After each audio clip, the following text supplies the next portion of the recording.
যে অন্য কোনো আলগা লোক মরেছে তাকে দেখে কি কান্না বের হবে? কান্না কখন বের হয়? একটা মহাব্বতের ভালোবাসার টানে। শরীরের এই অঙ্গ কাটলে ওই অঙ্গ জ্বালা পায়, তখন ওর আচ্ছা কেটেছে আঙ্গুল, জল কোনখান দিয়ে বের হয়? চোখ দিয়া, মুখ দিয়ে বের হয়। আঙ্গুল কেটেছে, কান্না দরকার ছিল আঙ্গুলের, চোখের পানি দরকার ছিল আঙ্গুলে, কিন্তু আঙ্গুলের ব্যথা চোখে ও অনুভব করে, শরীরে অনুভব করে। বন্ধু আমার, আল্লাহর নবী বলছেন মুসলিম হলো কাল জাসাদে, একটাই গতরের মতন, একটাই বডির মতো। এই জন্য বন্ধু আমার দ্বিতীয় কথা হলো, মা বাবার রক্ত সন্তানের ভিতরে আছে, খানদানি মহব্বত আছে, ভালোবাসার টান আছে। এই জন্য তাকে যদি মরণ হয়, একটা ইনসানিয়তের নাতে গ্রামের একটা লোক হয়, প্রতিবেশী হিসাবে তার ব্যবহারে চোখে জল চলে আসে। ওর ব্যবহার যদি ভালো হয়, আপনার সাথে ভালো ব্যবহার করেছে, তখন অটোমেটিক আপনার ভিতরটা ফাইটে উঠবে যে লোকটা একদিন আমি বিপদে পড়েছিলাম, মহিষের পাঁচ তলে পড়ে গেছিলাম ছোটোতে, আর মহিষ দড়িয়ে চলেছে, আমার পায়ে দড়ি ফেঁসে গেছিলো, ছেঁচড়িয়ে চলে যাচ্ছিলাম, না থাকলে সেদিন তো আমি মরে গেছিলাম, কিন্তু আমাকে যে দড়িয়া মহিষটাকে ধরে রুকেছিল, আপনার মহব্বতের একটা টানে অন্তর দিয়ে ফাটবে আর চোখ দিয়ে জল বের হবে। কিন্তু ইয়ার সাথে কোনো সম্পর্ক নাই, ও পাইঠে এসছে কান্না করতে, ও কান্না করবে? মিসকাতে হাদিসটা এসছে কি বলে, কি করতে জানেন তো? মরেছে মোল্লের মা, না কানলে তো বেতন পাওয়া যাবে না। পাইঠে না কান্না করতে এসছে, তো কেমন করে কান্না না করলে তার পয়সা দিবে না, তো কান্না করতো কি বলে? ওই যুগে পাঞ্জরে বসে গেছে, শুরু করে জু দিবে কি ফু দিবে, দিবে কি দিবে না বাবা হে, মানে জুয়া দিবে কি ভুয়া দিবে, মানে ওইটা কই কানছে, যা কানতে তো আইনু তো কিছু পাবো কি পাবো না, কান্দে টাইন্দে ওইটা কই কানতো কো যা। ওই রকম করে আজ মহিলারা বয়ান ধরে ধরে কান্না করে না, করে না? যারা জাহেলিয়াতকে দাওয়াত, ওই জাহেলিয়াত মতন করে পাশে বসে গেছে, আর বেটা বাজি হে কয়ে কান্না করে, করে না? পাশে বসে যে কান্না করে। আমার মা বোনেরা, রাসূল যাকে বলে দিবেন লাইসা মিন্না, ই আমার হতে পারে না, তার জন্য জান্নাত ভাগ্যে জুটবে।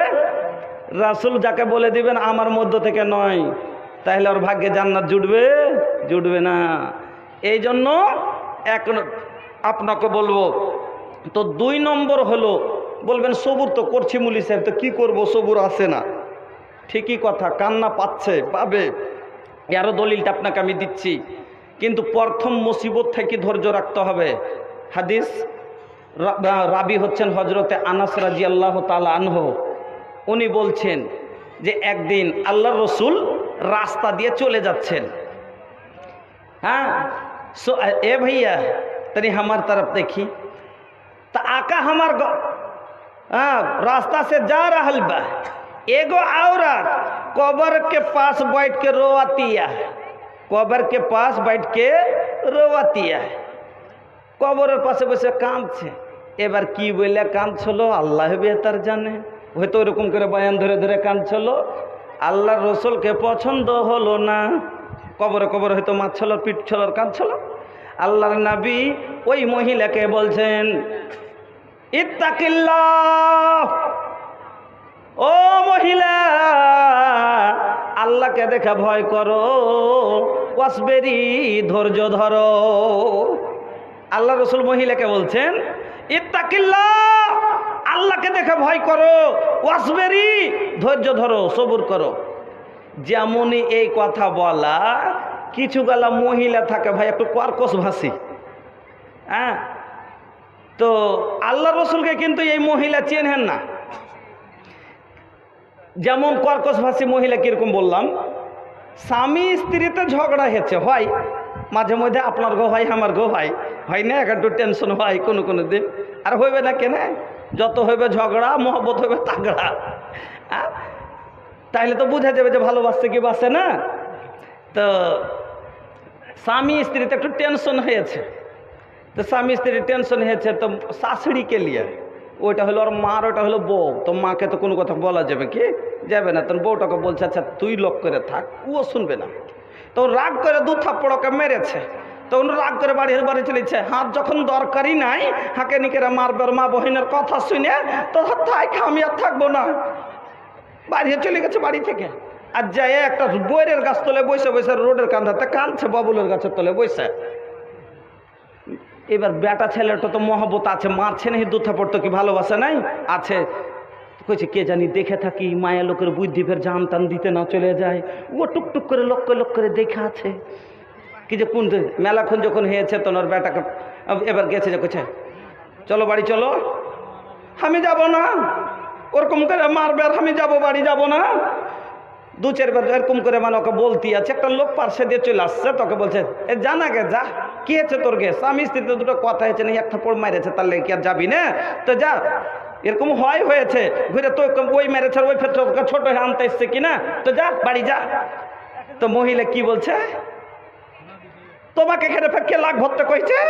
তুমি এখানে যাইছো, যাও নিজের কাজ দেখো গা, তোমাকে এখানে বকতে কহিনি। ওর মন 86-তে উঠে আছে ওর পাড়া। হ্যাঁ, তো ওই রকমই এই মহিলার মাথা খারাপ, মানে এমন ইহা আছে যে আল্লাহর রসুলকে জবাব দিছে কি, যখন নবী বললেন ইত্তাকিল্লাহ, আল্লাহকে দেখা ভয় করো, ওয়াসবেরি সবুর করো, এরকম করে কান্না করিও না। যেমন এই কথা বলা মহিলা নবীকে বলছেন रवा एजा से जाई अपन काम देखी, रवा के का पता बा कि हमर ऊपर कितना बढ़न मुसीबत आइल बाटे। आका समझ गईलन एकर दिमागी हालत ठीक नहीं खे, हमार आका वजह से चल देहलन। जब वही अब वो औरत के पता चलल कि वो हमार आका रहलन, अब पता चल गई अब का होई। आका अगर नाराज हो गई तो हमार जन्नत जाइल मुश्किल हो जाए। काहे भैया के पार होखे नहीं पैबा भैया, होखे नहीं पार, जब ले ना करी सफात हमारी सरकार। वो अब्दुल्ला के दो नयन हैं आमेना के प्यार, अब्दुल मुतल्लिब के जिगर के टुकड़ा, अबू तालिब के दुलार। पर होखे नहीं पैबा भैया, होखे नहीं पार, जब ले ना करी सफात हमारी सरकार।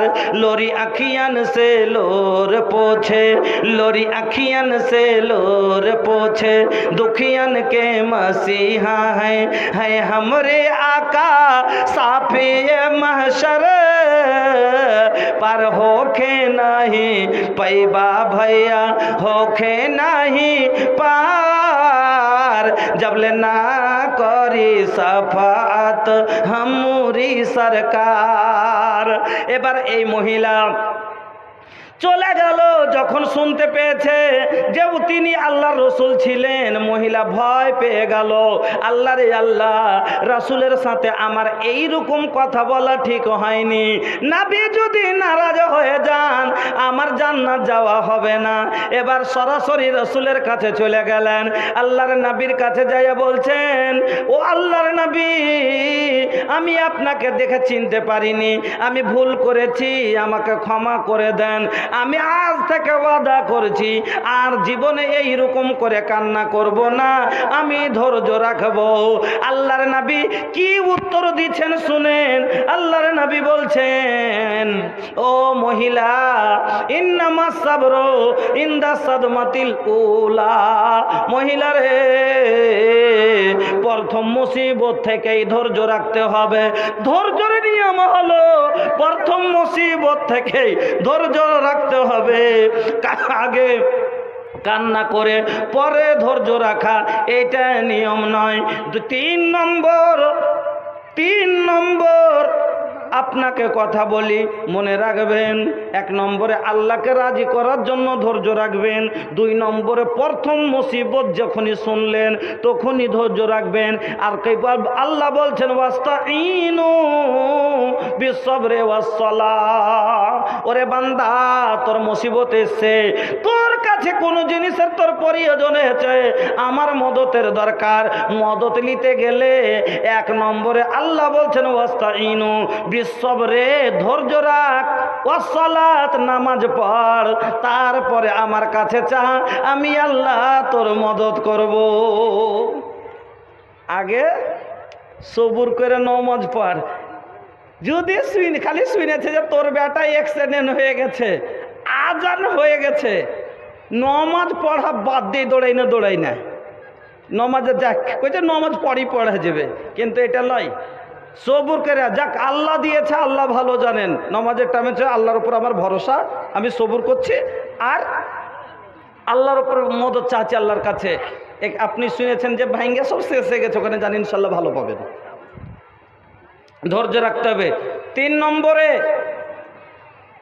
তিন নম্বরে আল্লাহর ওপরে কোনো সওয়াল হবে না, আল্লাহর ওপরে কোনো প্রশ্ন করা যাবে না যে এইটা কেন, শব্দটা ব্যবহার করা যাবে না যে কেন এরকম আল্লাহ আমার সাথে করলে, আল্লাহ কেন আমাকে অন্ধ করলে, আল্লাহ কেন আমার ফসল নষ্ট করলে, কেন আমি এরকম হয়ে গেলাম।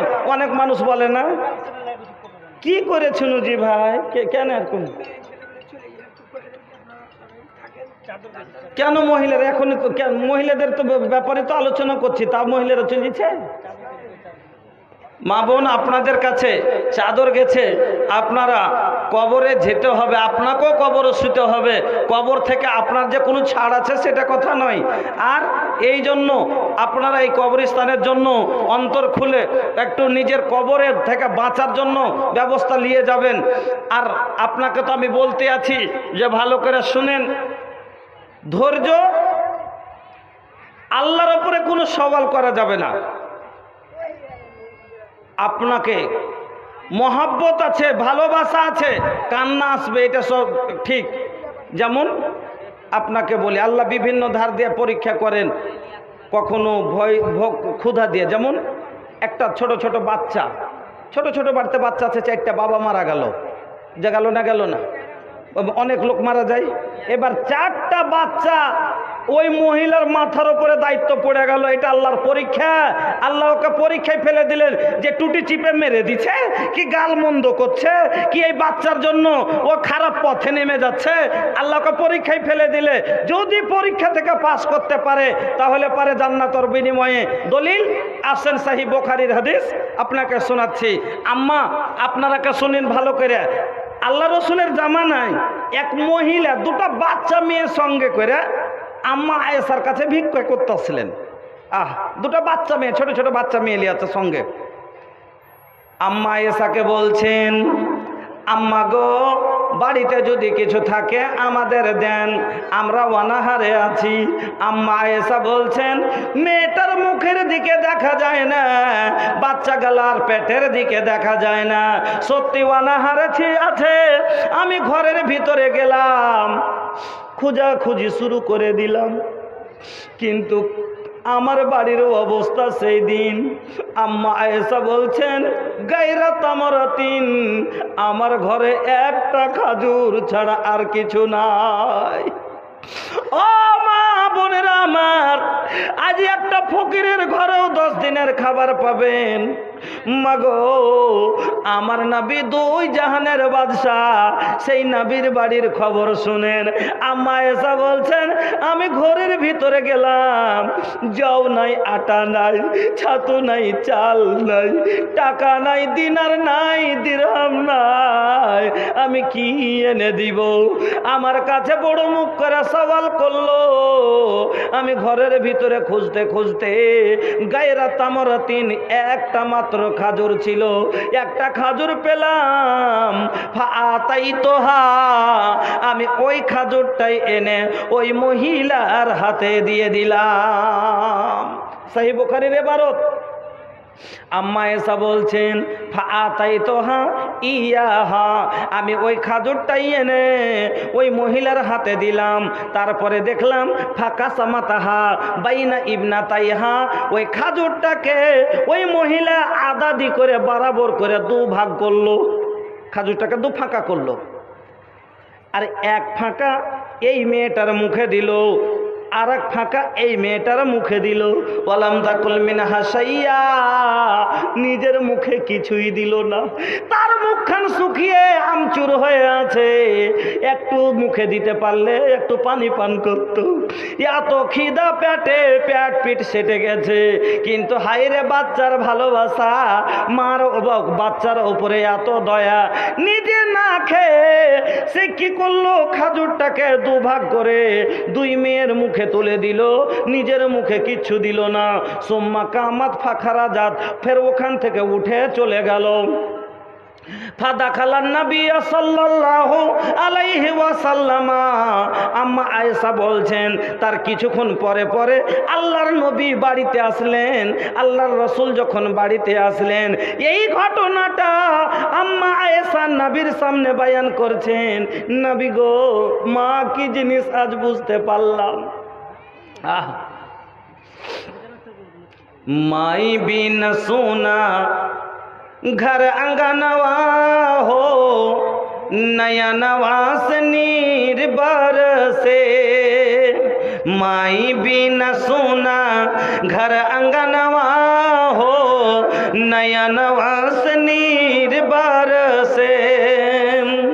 बचपन में माई हमके आंचल ओढ़ा के, गोद में सुतौलू माई दूधावा पिया के। अरे जागी जागी कैली बिहनवा हो, नयनवा से नीर बरसे। जागी जागी कैली बिहनवा हो, नयनवा से नीर बरसे।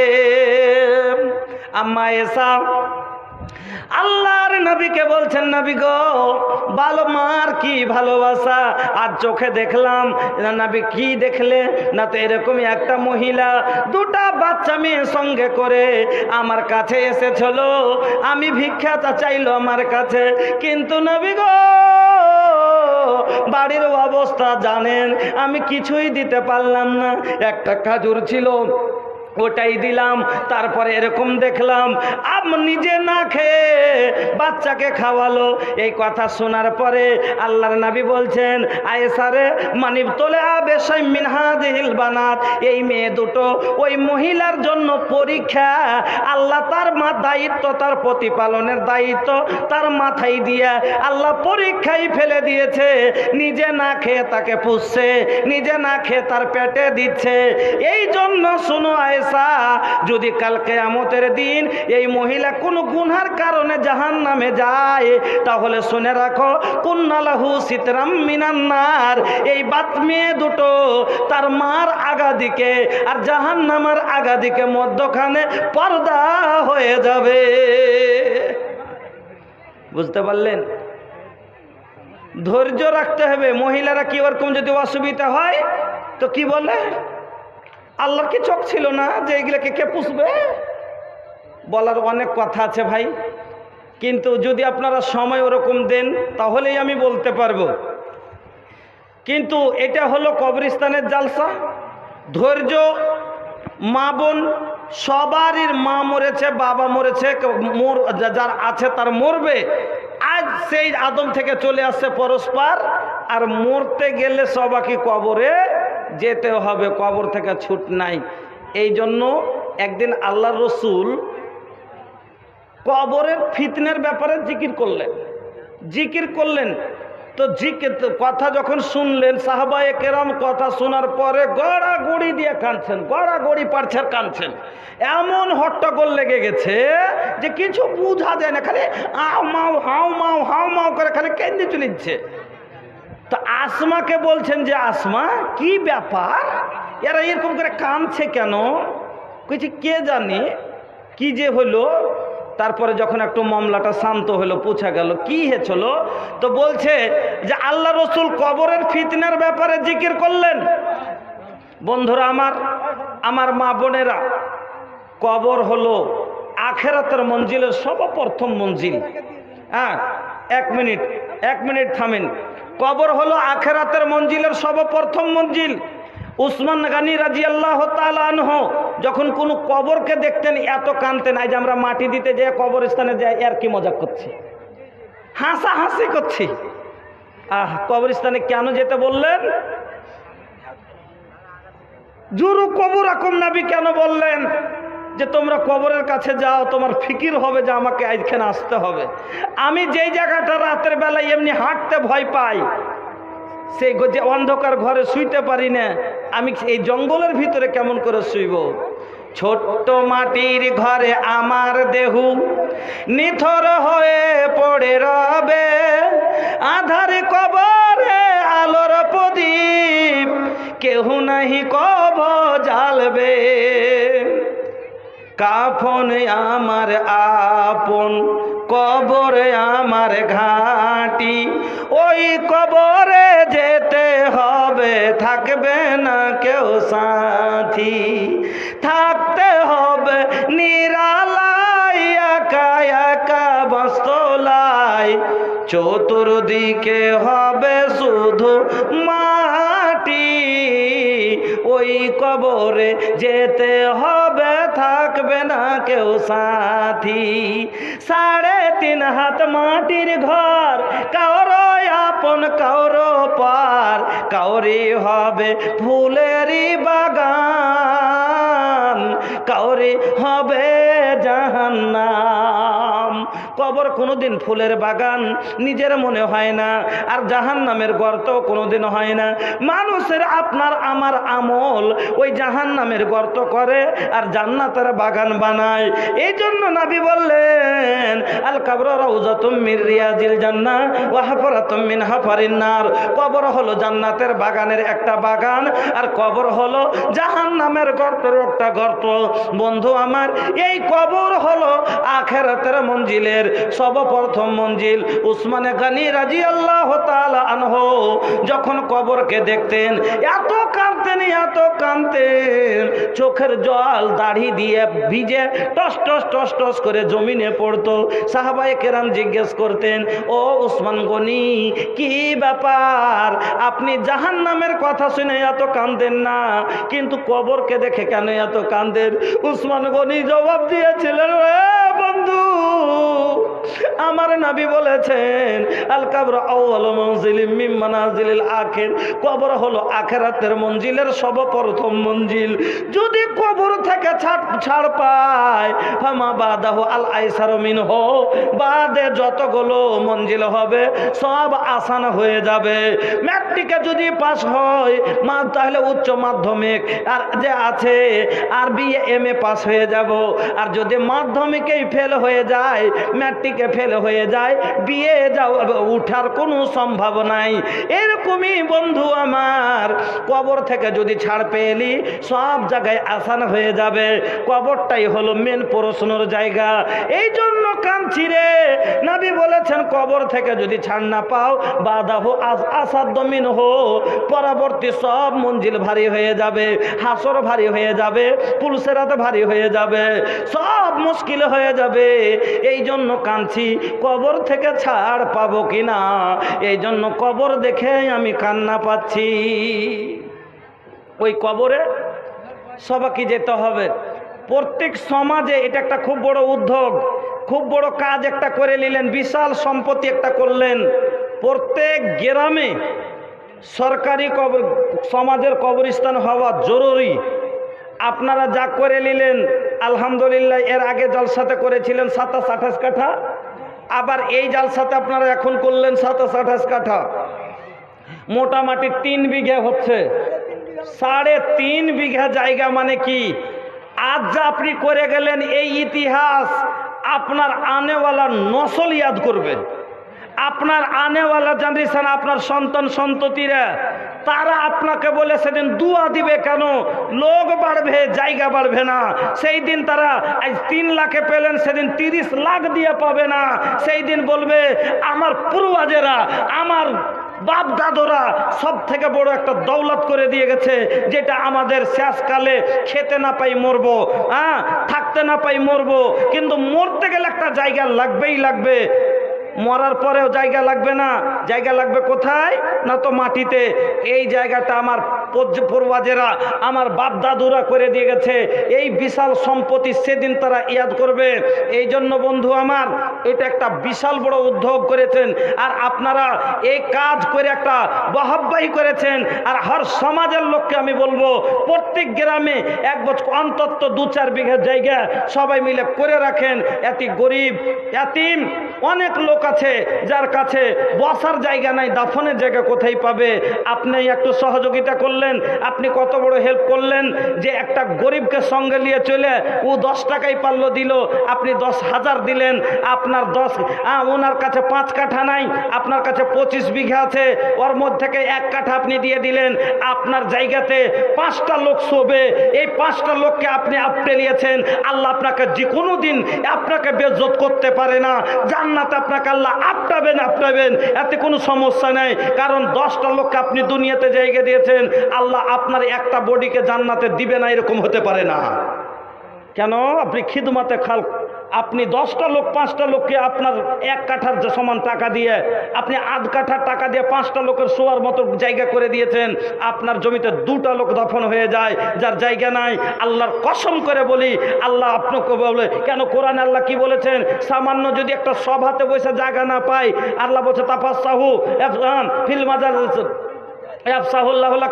আল্লাহ বলছেন তোমরা জায়গা, যদি একটা সভা হচ্ছে জায়গা পাই না, একটু যদি তোমরা ফাঁকা করে জায়গা করো, আল্লাহ বলছে আমি তোমার জন্য ফাঁকা করে দিব, আমি তোমার জায়গা করে দিব। তাহলে আপনি একটা মৃত্যুর লাশকে আপটে নিলেন, আল্লাহ আপনাকে জান্নাতে রাখবে, আপটাইবে কি আপটাইবে না? বন্ধুরা আমার, এই জন্য আজকের এই সভাতে আমি একটা লোক এরকম বলবো, যিনার কাছে 20-25 বিঘা জমি আছে, তার মধ্যে থেকে আপনি নিজের সন্তানের জন্য করে